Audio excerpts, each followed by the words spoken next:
नमस्कार। मैं आचार्य विकास जी। आज आपके सामने ये जो वीडियो लेके आया हूँ, ये वीडियो लेके आया हूँ मैं। बहुत ही बेसिक चीज है। हम सब जानते हैं ज्योतिष में ग्रह होते हैं, राशि होती हैं और घर होते हैं। लेकिन इनके रिश्ते समझना और समझाना बहुत ही मुश्किल काम होता है। तो आज मैं प्रयास कर रहा हूँ आपको इन तीनों का संबंध समझाने की। और अगर आपको ये समझ में आ गया तो आप एस्ट्रोलॉजी जान जाएंगे। तो चलिए आज बात करते हैं ग्रह, राशि और घर। इन तीनों चीजों को अलग अलग समझेंगे। प्लैनेट या ग्रह क्या होता है? एक प्लैनेट क्या होता है? एक ऊर्जा या एक सब्जेक्ट या विषय। एक एनर्जी और एक सब्जेक्ट। ग्रह क्या बताता है? क्या सक्रिय है? जैसे सूरज कहता है आत्मा, ईगो और फादर, मतलब पिता। चंद्रमा क्या कहता है? मन और भावना। मंगल एनर्जी, गुस्सा और इच्छा। बुद्धि सॉरी बुध बुद्धि और कम्युनिकेशन, कन्वर्सेशन। गुरु जुपिटर, ज्ञान और विस्तार। शुक्र प्रेम और सुख। शनि कर्म और देरी। तो ये हमने ग्रह समझे कि ग्रह कुछ ऊर्जा क्या है, क्या करना है, किस चीज पे सब्जेक्ट को ये समझाते हैं। तो ग्रह मतलब जीवन का कौन सा विषय, कौन सा सब्जेक्ट। अब हम बात करते हैं घर की। तो घर जीवन का क्षेत्र है। हमें किस क्षेत्र में देखना है? जैसे पहला भाव व्यक्तित्व का, चौथा घर माँ का या हाउसेस का या प्रॉपर्टी का, सातवां विवाह का और दसवां करियर का, छठा रोग ऋण शत्रु, पांचवा बच्चों का, एजुकेशन का, एंटरटेनमेंट का। इस तरीके से हमारे ये 12 घर होते हैं और 12 घरों से ही हम जीवन के जितने भी क्षेत्र होते हैं वो सारे देखते हैं। जैसे कि अगर मंगल चौथे घर में है तो घर में ऊर्जा मिलेगी, लगेगी, है ना? कि ऊर्जा जो है घर में है। तो यहाँ पे घर में इतनी ऊर्जा की जरूरत नहीं होती, घर में हमें शांति की जरूरत होती है। ऊर्जा की कहाँ पे जरूरत होती है? 10वें घर में, क्योंकि वो कर्म स्थान है। तो कर्म में हमें फोर्स चाहिए, कर्म में हमें मंगल चाहिए। तो अगर हम अब देखिए यहाँ पे ही आपको एस्ट्रोलॉजी समझानी शुरू हो जाएगी कि अगर मंगल 10वें घर में है तो अच्छा है। क्यों? क्योंकि वहां पे हमें एनर्जी चाहिए। लेकिन घर में उतनी एनर्जी नहीं चाहिए। मंगल एग्रेशन भी है। तो चौथे घर में मंगल एग्रेशन देता है, तो चौथे घर में मंगल इतना अच्छा नहीं है। अभी हमने खाली दो चीजों की बात करी, प्लैनेट और हाउसेस की। अब हम बात करेंगे राशि की। तो राशि जो होती है, एक्ट करने का तरीका होता है कि जो एनर्जी है वो उस एरिया में, लाइफ के उस एरिया में कैसे एक्ट करेगी। ठीक है? तो व्यवहार का तरीका जैसे कहा गया, तो राशि बताती है कि ग्रह कैसे काम करेगा।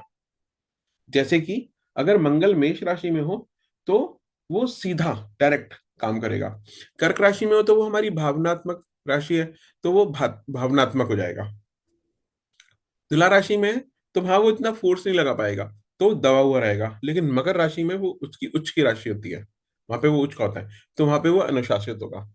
तो अगर मंगल यहाँ पे एनर्जी, तो जैसे हम नीच की मंगल की राशि होती है कर्क और उच्च की राशि होती है मकर, तो एनर्जी दोनों तरफ है। लेकिन मकर राशि में वो डिसिप्लिन्ड होगा, लेकिन कर्क राशि में वो डिसिप्लिन नहीं होगा, डिसिप्लिन नहीं होगा। वो कुछ भी एक्ट कर सकता है, मतलब फोर्स है उसके पास। एक जैसे आपने वो बंदर को तलवार दे दी थी राजा ने, तो वो वाली बात है। कहाँ पे? कर्क राशि में। तो ये हमारे तीन प्लेयर हो गए। कौन कौन? प्लैनेट, राशि और हाउसेस। ये हमारे एस्ट्रोलॉजी के तीन प्लेयर हैं। अब एक और आता है नक्षत्र, लेकिन उसकी बात हम बाद में करेंगे कि वो हमारे व्यवहार, साइकोलॉजी दिखाता है, अंदर की वजह दिखाता है।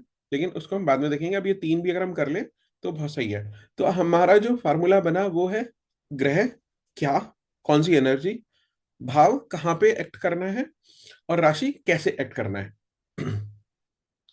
अब मैं आपको इसको एक पिक्चर के द्वारा बताता हूं। अगर आप देखिए एक आदमी सूट बूट पहन के ऑफिस में बैठा है तो ठीक है। अब यहाँ पे ऑफिस जो है उसका हाउस है, ये व्यक्ति ग्रह है, और सूट बूट में बैठा है तो ये उसकी राशि है। तो एक व्यक्ति व्यवहार कैसे कर रहा है, क्योंकि उसके कपड़ों से हमें उसका थोड़ा सा आइडिया लग रहा है व्यवहार का। और वो कहाँ पे एक्ट कर रहा है? तो वो एक्ट कर रहा है ऑफिस के अंदर। अब यही व्यक्ति अगर स्विमिंग करने के, स्विमिंग सूट में मतलब इसमें इनर वियर में ऑफिस में बैठा है, तो यहाँ पे ये अटपटा हो गया। तो यहाँ पे हमें संबंध समझना है। देखिए दोबारा समझिए कि ये ऑफिस इसका हाउस है, ये प्लैनेट है, और ये जो है इसके कपड़े जो है ये इसकी राशि है। ये ग्रह, ये इसके कपड़े मतलब राशि, और ये पूरा का पूरा जो है उसका ऑफिस है। मतलब ऑफिस का मतलब उसका हाउस है। तो ये बिल्कुल वेल मैनर्ड एक्ट करेगा। एक तरीके से कैसे हो गया कि मकर राशि में उसका मंगल बैठा हुआ है, और वो कहाँ पे बैठा है, ऑफिस के अंदर बैठा है। तो आई होप कि ये तो आपको क्लियर हो गया होगा। अच्छा, अब जो दूसरा था हमारा यही व्यक्ति, अब ये बैठा हुआ है, ये तो मूड में, किसके मूड में, नहाने के मूड में, और ये ऑफिस आके बैठ गया। तो कैसे आपको लग रहा है, अजीब सा लग रहा है ना। यहीं पे होता है जब ये हाउस में, एक हाउस में एक ग्रह आके बैठ गया, लेकिन उसकी राशि उसके अनुकूल नहीं है, तो वो एक्ट कैसे करेगा, अजीब सा एक्ट करेगा। यही है आपको ग्रह और राशि का समझना। चलिए एक और एग्जांपल ले लेते हैं।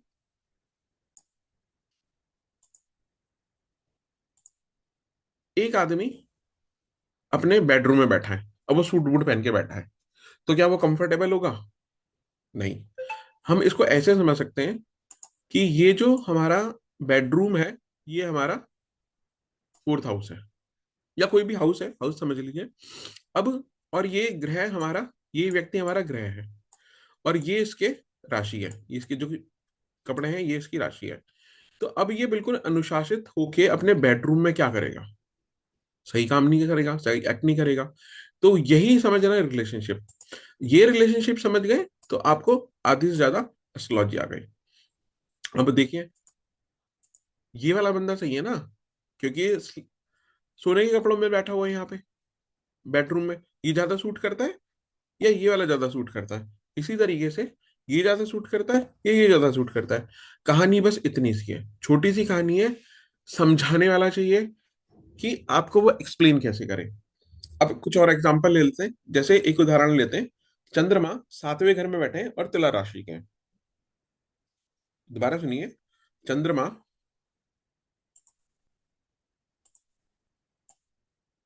चंद्रमा है लिब्रा साइन के सेवंथ हाउस में। अब चंद्रमा क्या है हमारी, हमारा मन है। सातवां घर क्या है, ये हमारा विवाह, विवाह है, मैरिज है। और तुला क्या है, संतुलन है। तुला ऐसा होता है ना, इस तरीके से तराजू जो होता है वो तुला होता है, बैलेंस होता है। तो अब क्या होगा, व्यक्ति इमोशनली रिलेशनशिप चाहता है, क्योंकि इमोशंस इसके कहाँ पे है, सातवें घर में, रिलेशनशिप के, मैरिज के घर में। लेकिन और इंडिपेंडेंस भी चाहता है, क्योंकि अब ये तुला राशि है। लेकिन इसको अब देखिए कि अगर बैलेंस्ड आप अपनी वाइफ से, अपने पार्टनर से व्यवहार करेंगे, उससे तो खुल के व्यवहार करना पड़ेगा ना। तो यहाँ पे दिक्कत है, बैलेंस्ड व्यवहार नहीं कर सकते, तो अंदर क्या होगा, सफोकेशन रहेगी। व्यक्ति इमोशनली रिलेशनशिप तो चाहेगा, लेकिन इंडिपेंडेंस होके चाहेगा, लेकिन अंदर सफोकेशन रहेगी। तो मैरिज में तो कुछ प्रॉब्लम बनेगी, क्योंकि वो अपने पार्टनर के साथ पूरी तरह व्यवहार ही नहीं कर पाएगा। एक और एग्जांपल लेते हैं।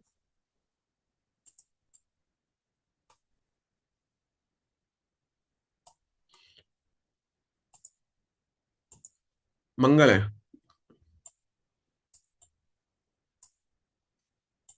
फोर्थ हाउस में, और कैंसर साइन के, मतलब कर्क राशि के नीच के। अब मंगल में गुरु है, ऊर्जा, गुस्सा, ठीक है। और ये घर है, मतलब हमारा घर हाउस है, और कर्क राशि है, भावनात्मक।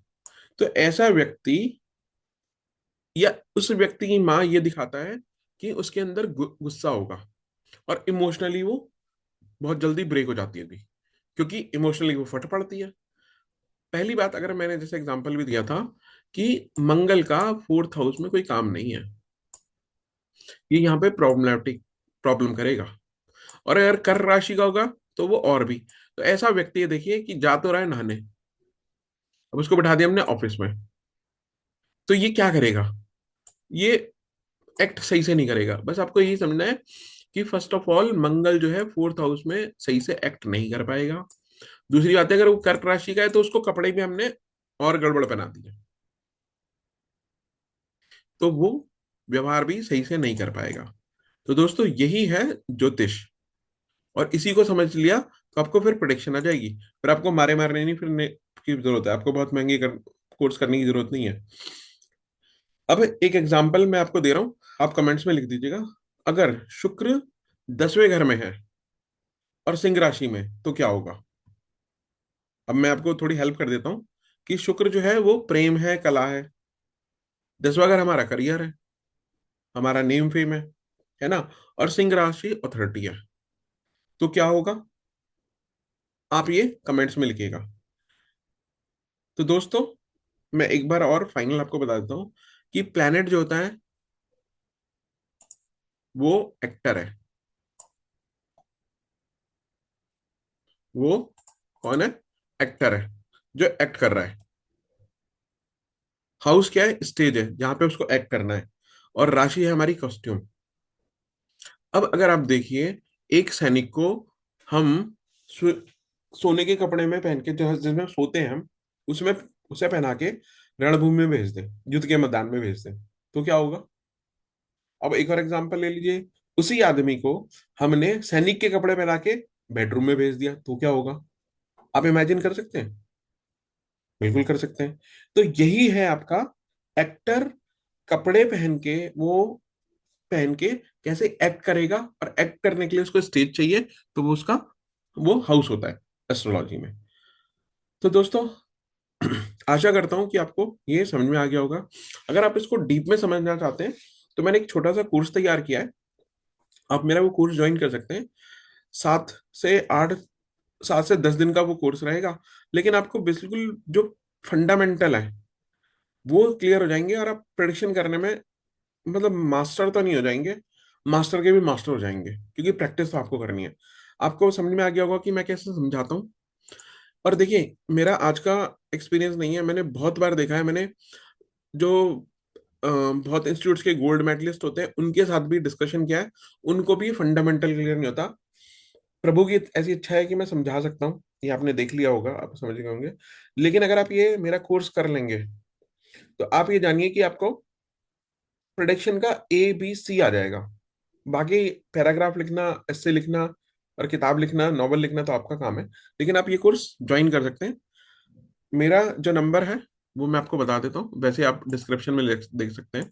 मेरा नंबर है, वो है 9667076001। आप व्हाट्सएप पे मैसेज कर दीजिए या कॉल कर लीजिए, बात कर लीजिए। लेकिन अगर आपको ज्योतिष सीखना है तो आप ये कोर्स कर सकते हैं मुझसे, मैं एडवांस कोर्स भी कराता हूँ। लेकिन मुझे लगता है कि ये कोर्स तो जिसको भी ज्योतिष में थोड़ी संशय है वो कर सकता है। चलिए दोस्तों, आज के लिए इतना ही। आपको कोर्स ज्वाइन करना हो तो मेरे से इस नंबर पे कांटेक्ट कर सकते हैं। मिलते हैं अगले वीडियो में, किसी ज्ञानवर्धक वीडियो में मिलेंगे। तब तक के लिए जय श्री राम, जय महाकाल। और मेरे इस वीडियो को लाइक करिए, कमेंट जरूर करिएगा। मैंने आपको एक टास्क भी दिया है, उसको कमेंट्स में डालिएगा। और मेरे चैनल को सब्सक्राइब कर लीजिए। तो जल्दी मिलते हैं, बाय बाय। जय श्री राम, जय